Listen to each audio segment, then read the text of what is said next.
अघोर पंथ में कैसे मिलती है शक्तियाँ। 18 प्रकार की शक्तियों का है विशेष महत्व। कौन सी है 6 पहली शक्तियाँ, आइए जानते हैं। भगवान शिव को अघोर पंथ का प्रणेता माना जाता है। जो अघोर संप्रदाय से आते हैं उन्हें भगवान शिव का अनुयायी माना जाता है। भगवान शिव के अवतार अवधूत भगवान दत्तात्रेय को अघोर शास्त्र का गुरु माना गया है। इनके पास में 18 तरह की शक्तियाँ होती है, जिनमें से 6 प्रकार की शक्तियों के बारे में आज हम बात करने वाले हैं।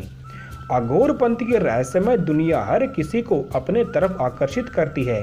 अघोर या अघोरी एक ऐसा शब्द है जिसके कानों में पड़ते ही मन मस्तिष्क में अनोखी छवि उतरकर सामने आ जाती है। संस्कृत भाषा में अघोर शब्द का अर्थ उजाले की ओर बताया गया है। यदि संधि विच्छेद करके समझा जाए तो अ प्लस घोर यानी कि एक ऐसा व्यक्ति जो घोर नहीं करता परंतु स्वभाव में सरल हो, दिखने में बेहद डरावने लेकिन हृदय से कोमल। अघोरियों को सबसे पहले अपने मन और हृदय से घृणा को निकालकर बाहर फेंकना होता है। अघोरी अपना डेरा शमशान जैसे डरावनी जगह पर तंत्र क्रियाएं सीखते हुए जमाते हैं। जिन चीज़ों से समाज को घृणा होती है अघोरी उन्हीं चीज़ों को अपनाते हैं। अघोरियों को 18 तरह की शक्तियां प्राप्त होती है, जिनमें से 6 तरह की शक्तियों के बारे में आज हम बात करने वाले हैं। इन्हीं में से सबसे पहले शक्ति आती है रक्षण की शक्ति। अघोर पंथ में सबसे पहले अपने जप और पुण्य की रक्षा करने की शक्ति प्राप्त होती है। इस शक्ति को शिष्य गुरु के मंत्रों के जाप से अर्जित करते हैं।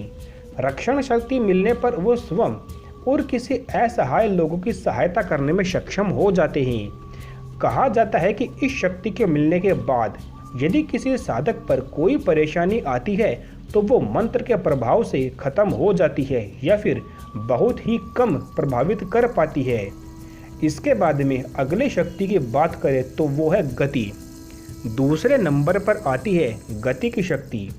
इस शक्ति के जरिए साधक गुरु दीक्षा से पहले जिस योग और ध्यान में असफल हुए थे उसे दीक्षा में प्राप्त हुए मंत्र के निरंतर जाप करते रहने से साधक की साधना में गति आ जाती है, जिसके कारण उसे सभी सिद्धियां जल्द से जल्द प्राप्त होने लग जाती है।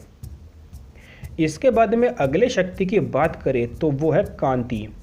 तीसरे नंबर पर आती है कांति की शक्ति। अघोरी को साधना पथ पर आगे बढ़ने के बाद में ये शक्ति मिलती है। इस शक्ति से साधक का मन उज्जवल हो जाता है, उसके कुकर्मक वाले संस्कार नष्ट हो जाते हैं।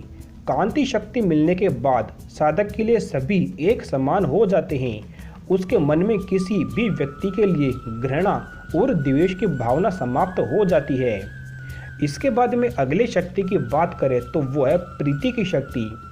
इस शक्ति में साधक जैसे जैसे मंत्रों का जाप करता है उसकी अपने मन चाहे देवता से प्रीति लगातार बढ़ती जाती है। जब यह साधना पूरी होती है उस साधक को प्रीति सिद्धि प्राप्त हो जाती है। इस सिद्धि को पाने के बाद अघोरी के सामर्थ्य शक्ति भी बढ़ जाती है। इसके बाद में अगली शक्ति की बात करें तो वो है तृप्ति की शक्ति।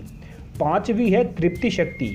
जैसे जैसे अघोरी मंत्रों का जाप करते हैं वैसे वैसे उनकी अंतरात्मा में संतोष और तृप्ति बढ़ती जाती है।